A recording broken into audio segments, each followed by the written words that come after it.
Subscribe to MPUNGWE-PUNGWE Malawi YouTube channel for you to enjoy more of our videos every time we upload. We love you all. Tito tenga kumafuso. Titha kuyamba kufusa mafuso ndekuti tikamafusa mafuso tizipanga introduce komanso ku media house imene tikuchokera. Zikomo kwambiri, ine ndi Patrick Kachire kuchokera ku Umuntu FM.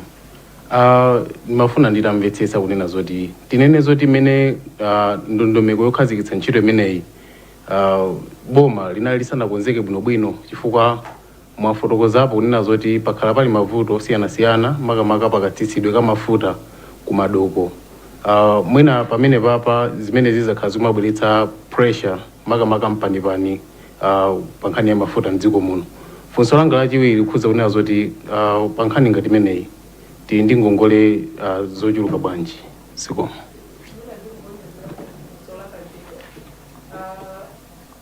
Paropa mugona kuti tikutengera nthawi yaitali ngani kuti tichoke mpaka loti tasiya upenzenda kupaka ngata chinthu chii chifukwa nthawi yomwe nkhani imene inabwera khaikalaitichepesa mwina mafuta tikulapo chipa ndinaona kuti akayendera maiko amapanga mafutawo mukunena mitengo yotsika anthu amayembekeza kuti basi afa tikuyamba chinthu chii zitenga nthawi yaitali ngani kuti tikite transition from open tender ikupita kuchinthu chifukwa momwe afotokozera akati zikuoneka kuti malita zambiri tikuwatengabe ku open tender kusiyana ndi ku G2G. Komanso ndingonjezera funso lina kuti kodi G2G ndiyo chipadi ngati momwe mmatiuzira. Ndikufunsa izi chifukwa chonena kuti pali maissues amene mukukamba storage facilities. Tikaona momwe mafuta akubwerera kuchoka kufikira kutanga akuyeneka kuti asungidwe kumeneku akusungidwa ndi GPP. Komanso tikuonanso kuti company imene yaku Omani inachita point has ngati agent. Ma processes onsewu mukawonikira komanso ulendo ochoka kutanga omwe uli wautali kwambiri kuzafika ndi mafuta kuno ku Malawi. Sakudulabe mafuta watikawonikira all these factors. Komanso kuti ma drivers pena matenga nthawi yaitali kuti alandire mafuta matanka lawo azikwera kuno zomwe zimapangitsa soti ma drivers azikhala nthawi yaitali komweko mwina atapenekera kuti akakhala masiku ochepa tikaonekera zonsezi mafuta abe sakudula. Zikomo kwambiri, ine ndi Austin Katunga kuchokera ku Nkhani radio and TV. Kwambiri mafunso anga upita kwa CEO Mera.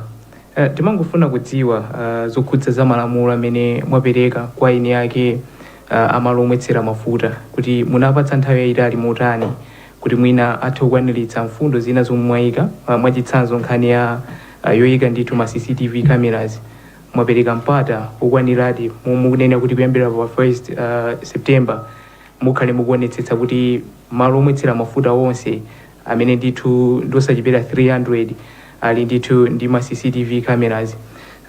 Komanso mwina kungonjezera funso lina lomwe sikukhudzana kwambiri ni nkhani kupita ku Mera ni nkhani yokhudza gasi. Taona ndithu kuti pamene mizere ya mafuta galimoto yachepa tsiku mtsiku mtawuni muti kumaona mizere ya gasi.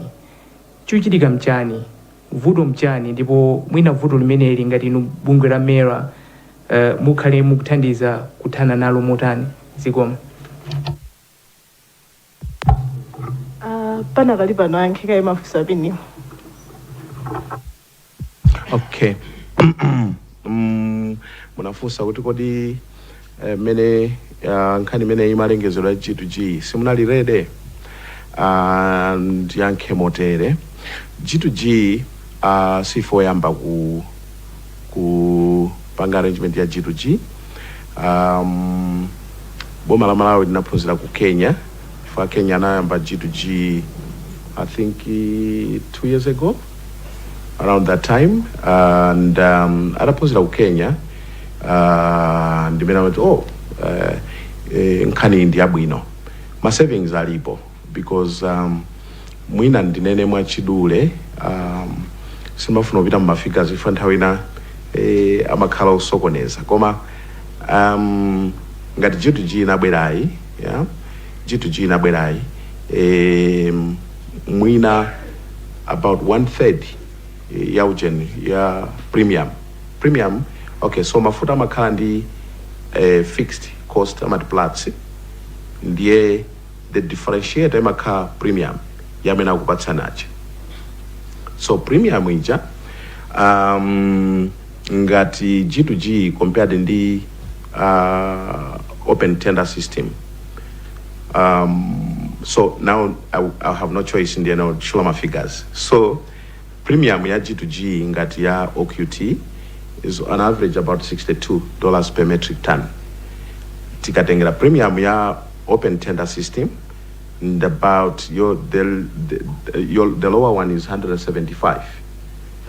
The lowest one is $175 per metric ton. So regardless of mafuta ena onsewa, if you have a G2G omwe ili seamless, kuti chili chose chili smooth, you're bound to make a huge saving that would benefit the country. So sikuti kunali kusakonzekera, because ife tilibe port Malawi kuno tilibe port, so timadalira Tanzania ndi Mozambique. Now titamba G2G tinapanga consult maiko akuti tikuyamba G2G ndiye tizikufunani kawiri. So specifically for our first vessel ndinene kuti inatidzidzimutsa, because ineyo ndinapita kukaonana ndi counterpart wanga ku Tanzania, PS amati permanent secretary kumeneko, a month before titapanga nominate kuti OQT kubweretsa ship yoyamba. Tinapita ku Dodoma, tinakakambirana in writing, ananena kuti ship yanu ibwere ikafikire ku Tanga taitsegula kuti mukafikire kumeneko. So nchifake ndikunena kuti poyamba chandanena kuti ship yathu inafika kumene kuja pa 9 July.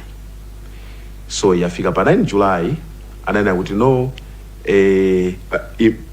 apapa ndi kuti tinavomerezana kuti ship ikafikira ku Tanga, anditapititsa ku Tanga. So the first region was TRA apereke approval, because TRA and the Tanzania Revenue Authority ipereka approval kuti titsitse, because this is transit product. It's not going to be sold in Tanzania, it is transit. Sitilipira msonko ku Tanzania. They are enotirola ngati countries that are inland, amenotirola kuti dutsani. So I think tinadikira pa 9, 10, 11, 12 anapereka approval TRA. 12 apereka approval. I will know the Ports Authority apereka approval. Ndiye kuti 13, 14, 15, 16, 17 a Ports Authority akupereka approval, a TRA akupanga withdraw. There were 17, 18, 19, 20, 21, 23.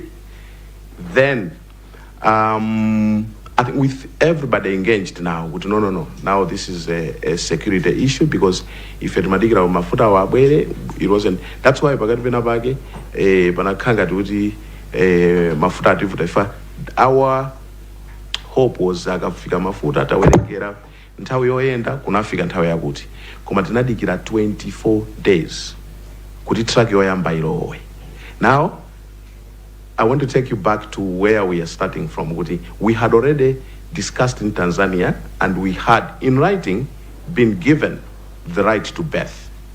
Now, what was happening, I wouldn't say. The geopolitics or whatever, I wouldn't say, because I'm not in diplomatic it wasn't in our control. Basically, it was a shock to everybody else. So because we engaged everybody. Ku Mozambique tinafuna kupita koma, because Beira you have to wait for 90 days. Ndiye anatuza at least 90 days. And anatuza kuti ifeyo kuti tikupatseni ujeni. Ku Mozambique anatipatsa kuti ifeyo tikupatsani priority kuti muthu obwera kudzapanga berth. Yeah? Koma. Then the next stage was tikapanga berth nkupanga offload timayenera kuika mu ma storage tanks. Ndana zoti the company yaboma kumeneko yomwe tinayo mu hospitality agreement inatuza zoti all the storage facilities in Mera have been outsourced to private sector. So ndikuzani, because private sector is private sector. So when we reached out to private sector, atipatsadanga kuti titha kubweretsa ship yathu titodumpa queue. Private sector nana kuti no, we're not in the business of charity. Ngati mukufuna mutigulitse mafuta anuwo ife tikugulitsani pa mtengo wathu. That's private sector. Yeah, that's why we said okay, ku Tanzania tikangotsitsako petrol ifayoti tili ndi malo amatilola panakala. Ife panakala ma storage ena ali m'manja mwa company yaboma amati Petromok. Ku Mera osana panga outsource. Actually last 2 weeks ago mene napitako kuti tikanyengere kuti tikakambirane za ship ikubwera yachiwiri ndimene amatiuza zoti oh okay, because of you tapangako clear city sign also contract in and the private sector because you are our brothers. Tapanga clear 10,000 Yes, 10,000 metric tons space and cubic meters space kuti muthu obweretsa. That's why tinalimba mtima kuti no sitima yathu yachiwiri ikamabwera ikafikire ku Mera because these 2 stages tapanga secure zonse. So ku Tanzania mmene tinakambirana written formally come mukapanga berth, but it took us 24 days kuti product yathu ayipange release. I mean also Nkhani the comparison in terms of the differentiator between the private the price advantage. It's a huge advantage. Zochewa, they are not connected to the price. Zochewa on the zina, if we had this going seamlessly, we would save a lot. So that's why for security of supply, we cannot devolve completely the private sector baribano until we have securely developed our infrastructure panakala. So because nakala and the corridor yathu ife Tanzania, ife DRC in the Zambia and partly Zimbabwe. So that's why we said we have a concept, a project where we'll do immediate things, and then in the medium term we'll do some restructuring, and then long term to our own storage, our own jet, and offloading facilities in Malawi. So that's about, and these things, if you have run projects, you only learn when you are doing them. It's not obvious because if you have to wait, which is just correctly, then you're not going to do anything. And because they want best things and they lose good things in the process. So for us, it has a very huge advantage to the country, and we think that the dividends out of that could trickle to either to the same sector or other sectors. Catherine Zochewa has as an agent. So mwina nzanga afotokoza bwino ine mwina ndichita chidamula kwa tutumati chidamula imakhanga tichibwibwi koma machodo yankhula.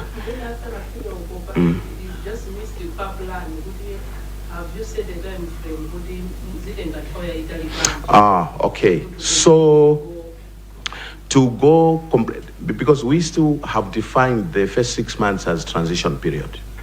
So up to December, we think that we still have to slot in private sector.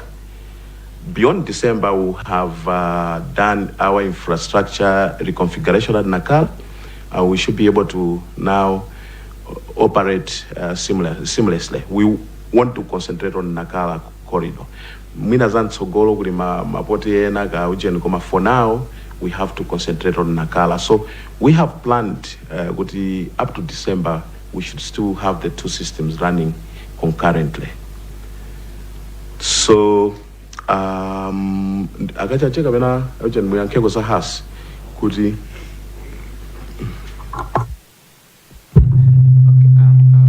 zikomo kwambiri PS ine ndiwonjezerepo motere.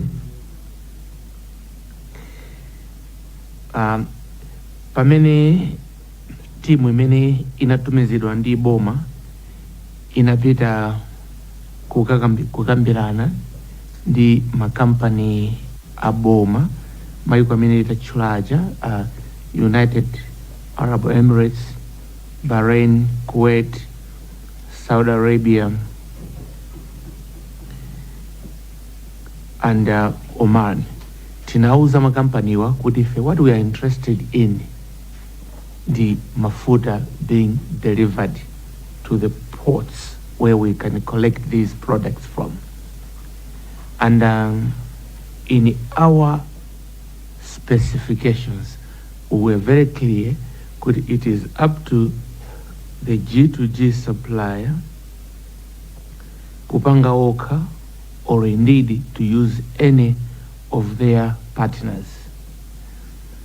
We need to understand that the G2G partners are refineries, and some refineries amapanga specialize in refining only. And for them to be able to deliver their product, it's themselves who work with their partners. So in our documentation, tinali very clear kuti ifeyo sitizasaina contract ndi any agent. Ndipo ndikutsimikizireni kuti Malawi through company ya Nokuma sana saine contract ndi any agent. Koma ma refineries ananenapo ena kuti ife tigwira ntchito ndi ma agents athu. So malinga ndi mgwirizano omwe unachitikawo, ma partners amene amathandiza company imeneyo ndi ma partners awo. Ma partners iwo amathandiza iwowo pa ma logistics awo, osati ma logistics akuno ku Malawi. Ndiwonjezereso munafusafusa kuti kodi G2G, is it indeed cheaper than ODS? Ndimafuna ndi fotokozere monjeza pang'ono pamene popo. I think tione zinthu izi along the following lines. Choyambilira tikupanga lower the bill imene timalipira ma suppliers. That is a very important issue. Ndipo anthu amene mwatsata mbiri ya Malawi kwa zaka zingapo mukudziwa kuti kuchokera 1994 makampani angapo amene amagwira ntchito yogulitsa katundu kunja anapangidwa privatize. Ndipo in recent years tinali ndi COVID, zinthu ziwiri zimenezi zapangitsa kuti forex ya dziko lino ikhale yochepa kusiyana ndi katundu wambiri amene tikugula kunja. Ndi potsitsa mtengo umene tikulipira kuma suppliers, that is a huge advantage. Chachiwiri chimene mafuna ndiwonjezerepo, by bringing in mafuta in bulk, tikulola this country kuti ipange access railway transportation mina nakambira a PS. Funso ndira kuti kodi railway transportation ndiyo chepadi? Tinene kuti railway transportation kuchipa kwake ndi significant ndithu. Chachitatu chimene G2G ikuchita, ikupanga create opportunities ku dziko la Malawi kuti lipange develop collaborative partnerships, ndipo andipange embark on infrastructure development with its neighbors. Pameta khala pano tikumanena kuti mwina tukapena G2G tikanayamba kuipanga implement 1964, tikanatero bwezi lero tili ndi ma infrastructure okwanira kunakala ndi kubeira. Bwezi panopa tikungogwira foni kwa imbira nzathu ku Dar es Salaam kubeira kunakala kuti ife vessel yathu idzabwera tsiku lakuti.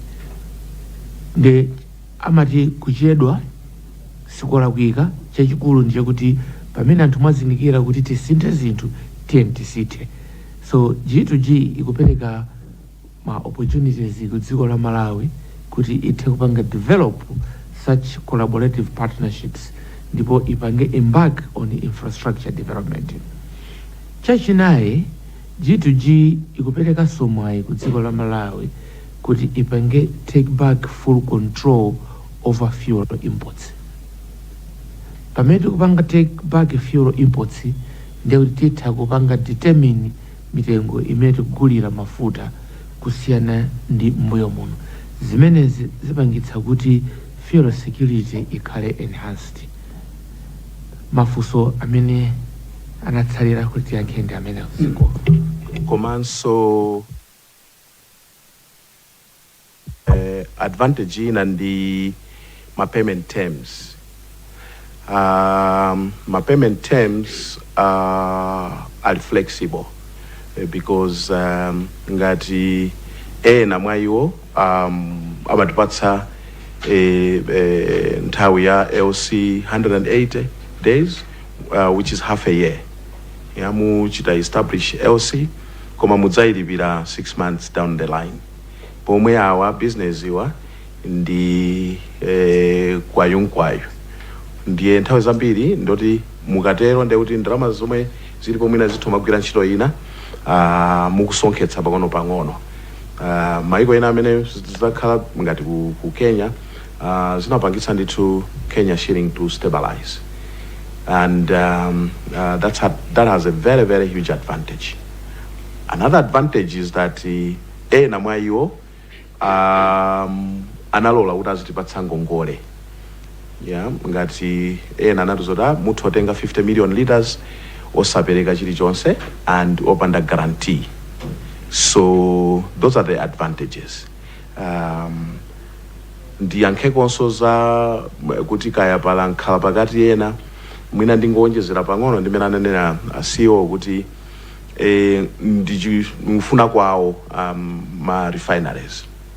Ndikufuna kwawo kuti no ineyo sindifuna awa maiko olemera oti is mwina ifeyo mafuta amene akubwera kuno ndi pa balance sheet yawo mwina ndi 0.0000 zoti azitanganidwa ndi ife, so they would rather ampatse mujeni mwina munthu kuti uzipanga nawo deal. Koma the agreements have been entered into with the sovereign state-owned companies. Motero kuti ena one of them awawa amene timakambirana nawo anana kuti ine zoti ndizipanga tino ndi Malawi ndikapoyu pakati sanane ndi uyu inalephereka koma sititchula kuti ndani. Atanena kuti musaina ndi uyu wapakatiyu ine amene azindipatsa ndalama inu muzipatsa iyeyu tinane kuti koma ndilamulo lathu sizigwirana. So mwina maloto mawo aganiza kuti mwina madobadoba adakalipo kachani ndimuchananena poyamba kuti mwina communication imakhabu nokhala kuipereka mwa msanga chifukwa anthu amatengerapo mwayi kuti kulibe communication tingoyambitsa azikubwera madobadoba.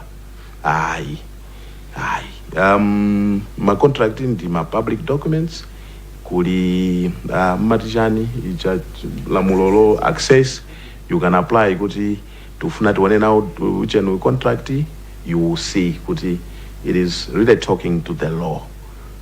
Ndibwereze kuti amene ananena kuti ananena kuti no ine sindifuna kupanga deal ndi Malawi ndiye ndibweretsapo uyu zinakanika kuti ifeyo ndiye kuti ndilamulo lathu sizigwira.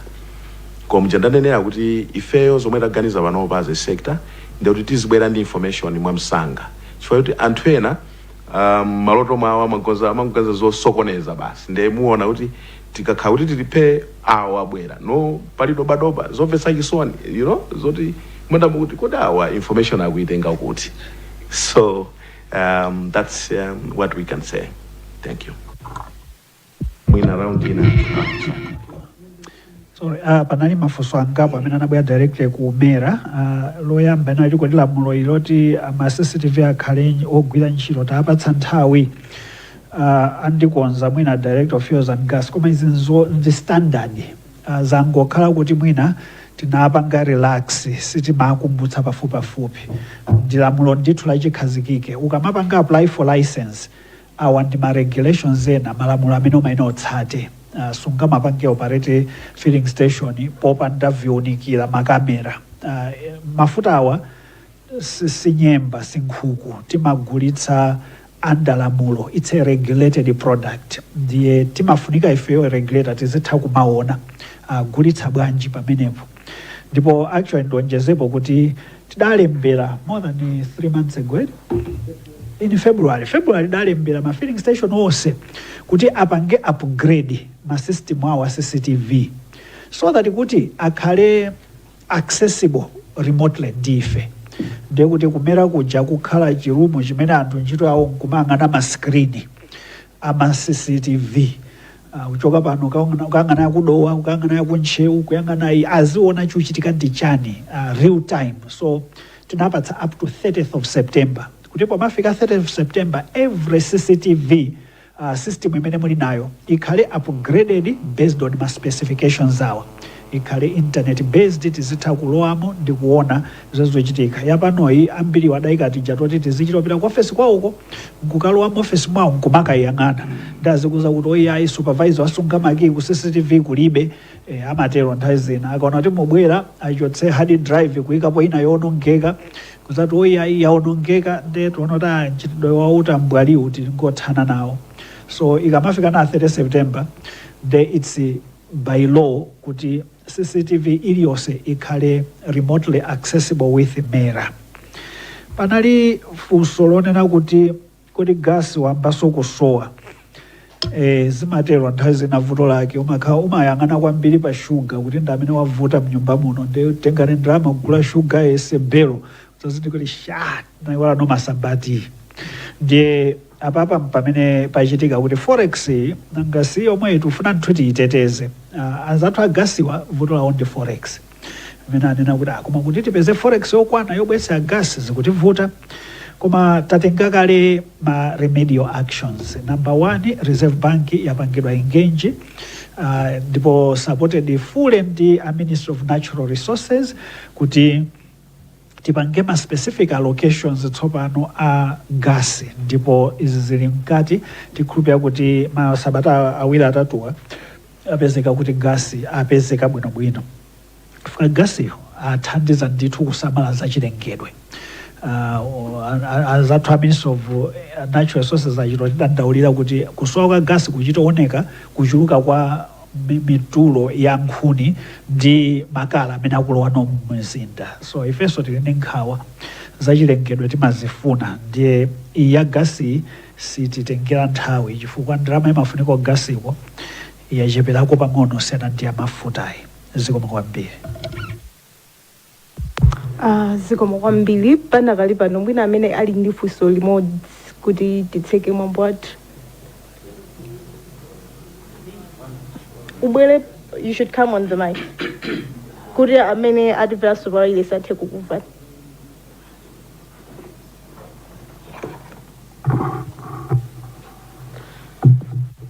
Franklin Mtambalika from Zodiac. Ndimatsatira nkhani ya mafuta amene akugulitsidwa kunja ndi nkhawa imene mwafotokoza pano. Mwina tingadziwe kuti ndi mafuta ochuluka bwanji kufikira pano amene mukuona kuti ngati dziko taluza through this kind of malpractice. Thank you.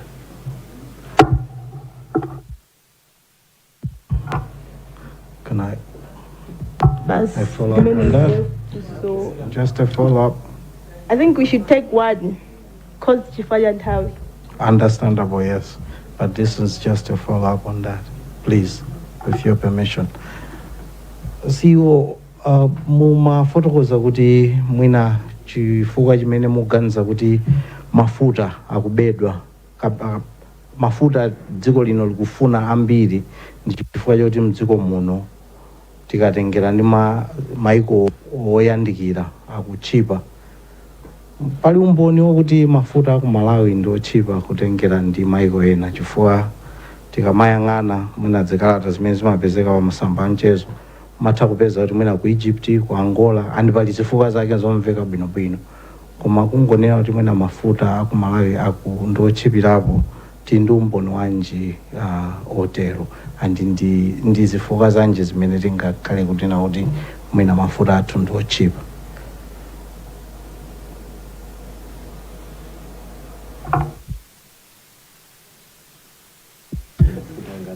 Aha, okay, zikomo kwambiri. Anafunsa kuti kodi mafuta amene tingachite chiyerekezo choti mafuta akusowa mdziko muno akubedwa ngochuluka bwanji? Ndiyankhuleno tsopano ngati economist. Economy ikamakula timatsata chijama ti GDP growth. Ndiye mukamaona graph yanu ya GDP growth kuti kodi dziko li economy ikula bwanji, imakuwuzaniso kuti ndiye kuti zinthu zidziyedwa motani, katundu azigulidwa motani. GDP growth ya Malawi sinapitirire pa 3% kuchoka chaka chatha kufika chaka chino pa zifukwa zingapo zambiri. Ndiye sizingatheke kuti GDP growth ili less than 5%, consumption ya mafuta ifike mpaka na over 20%. Isizimayendera na choncho. Ndiye we suspect with that kind of a fact kuti a lot of that extra consumption ya mafuta is not domestically generated, because even kakulidwe kama salary anthu sikuti akula kwambiri by more than 20% kamene 25% in a space of 12 months. Ndiye aliyese paikha todziwaso kuti paineyo nkamagula mafuta anga ngati ali galimoto sikuti wachita kuonjezera chifukwa ndekuti inayo it's what we call unexplained demand, and it's suspected to be going out. Umboni ulipo, umboni ulipo. Tidatumiza matimu ajadapita ku Zambia kuchipata akumagwira mafuta almost daily ochoka ku Malawi. Ndiyeno anzathu ku Zambia ali ndi umboni, ndipo tidapanga joint team ya apolisi athu nda apolisi aku Zambia. Mera yathu ndi Mera ya ku Zambia tinapangira limodzi. We established mafuta akutuluka. Defuso mapangala supplementiro palumbono ani woti dathula chipa. A businessman is a rational business person. Sungakagule chodula nkukagulitsa kwina kumene kuli kukuchipa, sizimayenda choncho. So by the fact that akumabwera ali ku Malawi ndipo mutapita maboda ngati apa Mwanza uja kukunchinji kwenikweni kuja kulina ake atoto ya kumapeto imatheka imeneyo kuipatsa track simnoki mamatheka kuti mwina allocation alandira track kulandira madzulopo mafika mawa yonse atha kuona queue pa queue imeneyo kukhamene popo Zambia Malawi Zambia Malawi ndonotaya awawa kwa ukakada cheaper sanga namadzathira kuno. And we know it, my international trackers, it's a trend. Amathira mafuta mdziko limene achipirapo. That's the way a business amapangira deal. So ukaona kuti mafuta achipirapo kuchipata umatuluka Malawi muno ndi just ka fuel kongoto no udutse border kukathira muchipata iwe nkumapitirira. Koma akazindika kuti akuchipa ku Malawi amabwera kuno empute nkudzatenga full tank ndikumatuluka. And we have seen even that trend moti mafuta imene asinanene koma tikunikira kuti titane chifukwa mapezo kuti matrike oso akabwera kuno akuthirira ni mafuta ano ananyamula 36,000 liters akamachoka iye nkukadzazako 2,000 liters pa filling station yoyendera. Ndiye kuti the net effect watipatsa kobeho chepa wagula inde koma akadakagulira kwawo ndiye ife ndiye umboni tili nawo.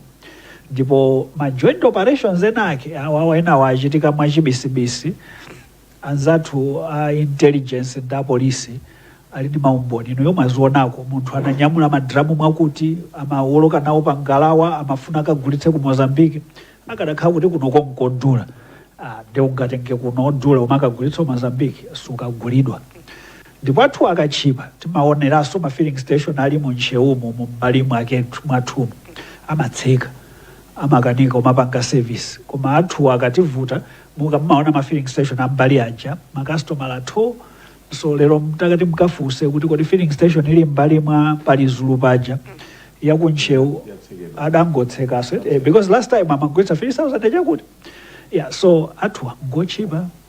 Ndipo ifeyo cholinga chimene president ananena kuti tipite kujitu ja mafuta wakhalebe ochipa koma sikuti ndetufuna tipeze njira yonena kuti while we are enjoying the good price tisalolere anthu aukamberembere ena asokoneze cholinga cha boma choti anthu amalawi eni akewo adyerere mtendere umene president wawo amafuna anthu adyerere. Zikomo kwambiri.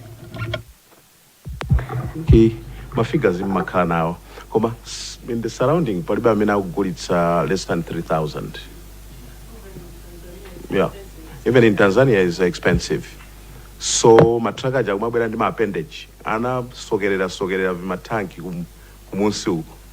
So what is happening is really a huge paradox, because I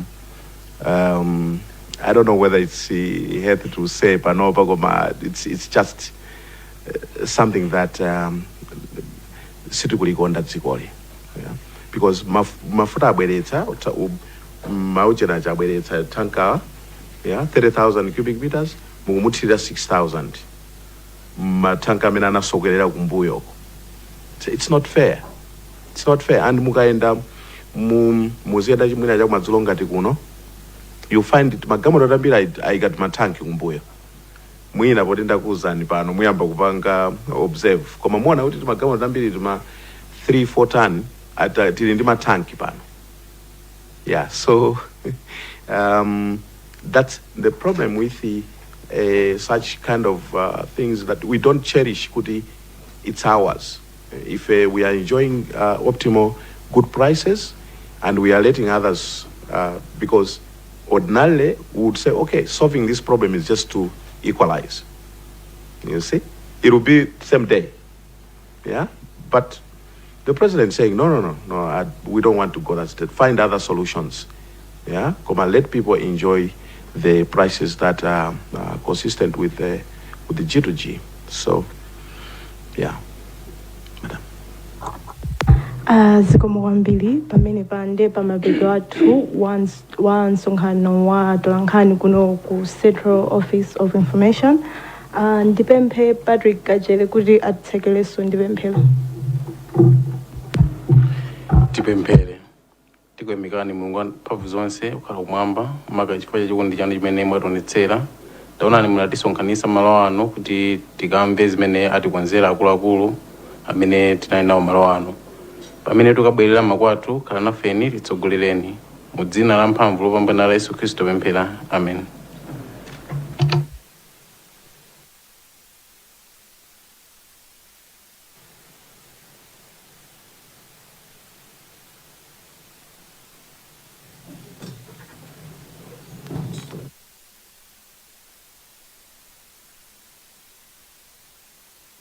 Mwetatsirizira kuno ku Central Office of Information komwe akuluakulu kuno kima Mera komanso Ministry of Energy amalankhulapo pa nkhani yokhudza mafuta. Nkhani zikuluzikulu zomwe zatulukapo ndithu pa msonkhano wa Atolankhani umene kwambiri akudandaula kuti mafuta mdziko muno mwina kamba kuti akutchipa, anthu ena akuzembetsa mafuta kumakagulitsa maiko ena akunja. Afotokozapo mkulu wa bungwe limene la Mera Henry Kachacho kunena kuti sabata zimene zadutsazi agwirapo ndithu filling stations angapo akuthira mafuta nthawi yolakwika mwachinyengo kukonzekera ndithu kuti azembetse mafuta amenewo. Afotokozapo kuti kupita chitsogolo akhala kukhwimitsa ndithu chitetezo kuonetsetsa kuti mafuta mdziko muno akusamaliridwa, ndipo ati pali kufunika kuti malo onse omwetsera mafuta aike ma CCTV kuti akuluakulu kuchoka kumene akayendera malo amenewa azitha kukachita kauniuni bwinobwino ngati pamalo omwetsera mafuta aliwonse pakuchitika zinthu zachilungamo. Achenjeza kuti onse amene akukhala nkumachita mchitidwe wachinyengo ma stations awo atsekedwa, chifukwa iwo khumbo lawo ndilofunitsitsa kuti mafuta amene akuchoka kunja kubwera mdziko muno akhale nthu Amalawi azitha kukwanisa kupeza mafuta amenewo osati ena kumachita zaupandu kumazembetsa mafuta amenewo. Alankhulaponso pa nkhani yokhudza mafuta amene akuyembekezeka kubwera mdziko muno kudzera mu ndondomeko ya G2G. Akunena kuti posachedwa apa mdziko muno pa 10 September mukhale ndithu mukufikanso mafuta ena kudzera mu ndondomeko imene ya G2G. Akufotokoza kuti 48 million liters akhale ndithu akubwera mdziko muno. Panali nkhani zambiri azina zomwe zafotokozedwa, koma zina ndingoti tifotokoze mu nkhani zathu zotsatira. bwanji kuchoka muno mu mzinda wa Lilongwe. Tilekere pomwepa munali ndine Kathe Maulidi komanso mzanga pamakina Henry Chulu ndi Malinga Chiyenda.